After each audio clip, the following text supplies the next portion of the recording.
So, Mr. Cooley Jr., how are you doing today? I am great. I'm blessed. So, when you think about Daddy, what is one memory prior to Brookstone Terrace of Chanticleer that pops out and you're just like, that's my dad? Let's say my wedding day. Because my dad pretty much grew up his adult life without his dad. And it was hard for him to say those words, I love you.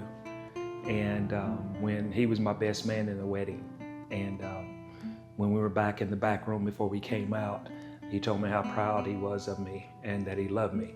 And that meant a lot because those were three words that he never heard that much of. And it was hard for him to say, because most of the time when you say, I love you, Dad, he'll say, me too. At what point did you realize, what was the turning point for you that Dad needed to be in a community? Well, both Mom and Dad were both diagnosed with dementia. At one time, we thought that Mom was worse than Dad. But then when I had Mom and Dad evaluated, the doctor, she had evaluated Dad prior to that, a couple of years prior, and she said, I didn't realize that your dad was just as bad as your mom. And that was a turning point. So with Mama having dementia, being a little bit worse, getting worse than Daddy, we started looking because we knew that there was going to be a time that I was actually trying to get a place for both of them. But then Mom declined unexpectedly and quickly and passed away. And God was so good that I was trying to, I had no idea where to look. And I had sung at several nursing home facilities. And plus there was one that my wife's sister was a HR rep was. And I knew several people that worked there. And I was like, well, let's try there. And one of the ladies said, your dad probably needs to go into a locked facility in a memory care. And to make a long story short, God has said, wait, I got something better for you. And then he brought us here, which was 2 blocks from our house and Dad's house, which was a total blessing. I remember the day you walked in. Mm-hmm. At what point would you say you were put at ease and you felt like he's going to be okay here? Before we left after the walkthrough, first of all, you personally were so professional in what you were doing. You were very knowledgeable. You were very easygoing. You were apt to ask any questions or answer any questions that we had. But before I left stepped one foot out of this door, me and my wife had already made a decision that this was going to be the place that my dad was going to be. As a matter of fact, I went home and told my kids, when that time comes, this is where I want to be. I will save you a room. They keep trying to put me in a room with my dad already.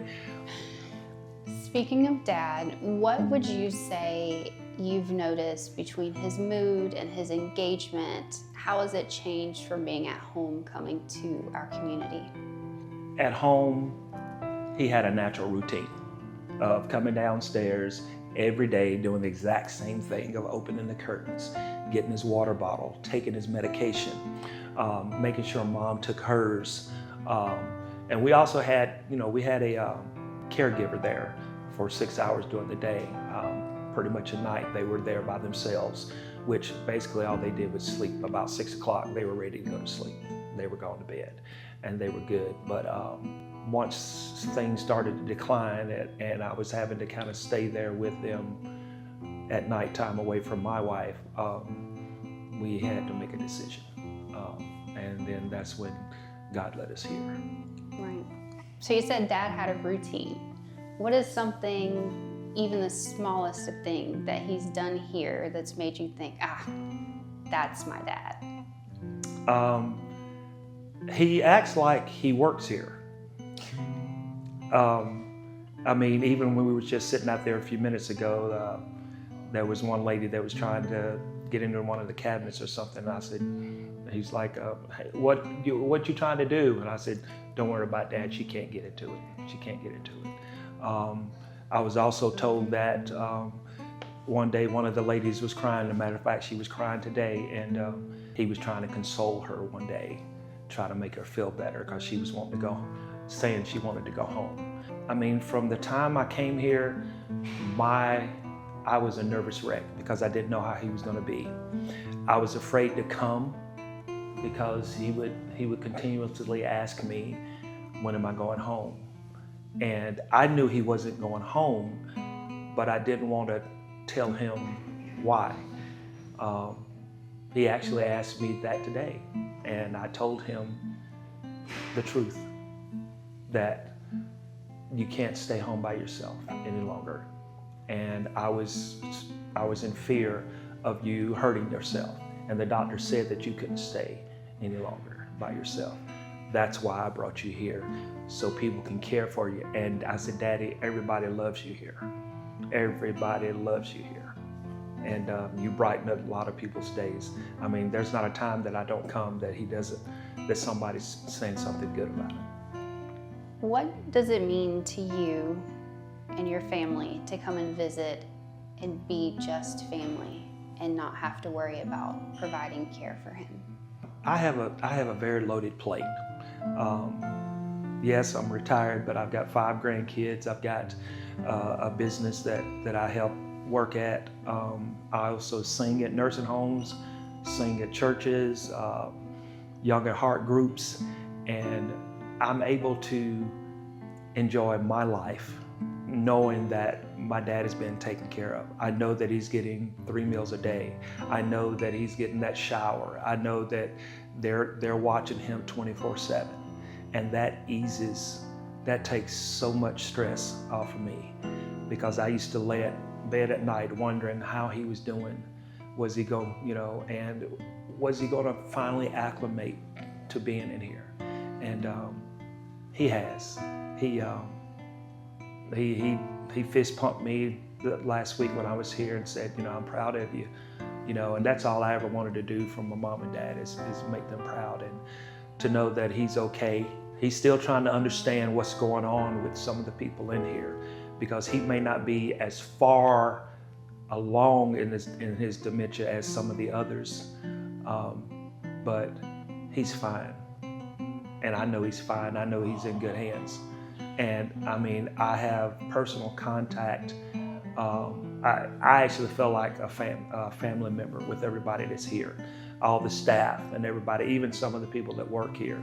We've cut up, we've talked. Everybody talks how we look like twins and how we walk alike. And it's a wonderful environment, a wonderful environment. And if you were sitting across from a family that is hesitant to make the decision to move forward with placing their loved one in a community, what advice would you give them? Do it. Don't hesitate.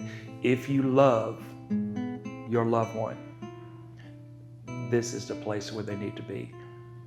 Now, granted, I haven't been anywhere else, but I found no need to go anywhere else because of the experience I had with the walkthrough, the experiences that I've had so far with the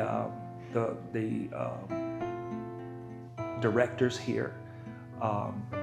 It's a family unit, all the way down to those who work hand in hand every day with all of the residents. I've never seen anybody do any ill will toward any of it or speak anywhere. They're always just, and I'm learning from them. I learn from them because sometimes, they can ask, Dad can ask me questions, or one of the residents ask me questions. And when I first came in, I had no idea how to answer. But now I have a little bit more understanding of what I'm supposed to do or what am I supposed to say. I'm supposed to live in their world at that minute, at that time. So I've been educated as well, being here, with Daddy being here since December. And lastly, if there was one memory that stands out since you've moved Dad here to Brookstone, what would it be? The other week when I sung. And my dad was smiling from ear to ear. I sing because my daddy sung. And I know now that he is unable to sing like he used to. And it makes my heart joyous to know that I can carry on his singing. And when I was watching him, he was clapping. He was playing the little drums as I was singing. And he called me when I got home that day. No, we had gone to eat. And he called me before we went into the restaurant and said, "Man, I really enjoyed that. That was all right. I'm proud of you." And again, that just, it just makes me relax. It calms me knowing that I'm doing the right thing and I've done the right thing for his care. Absolutely. Oh, thank you, Junior. Appreciate it. Thank y'all so much. I appreciate everything you do. This is a fantastic facility. And again,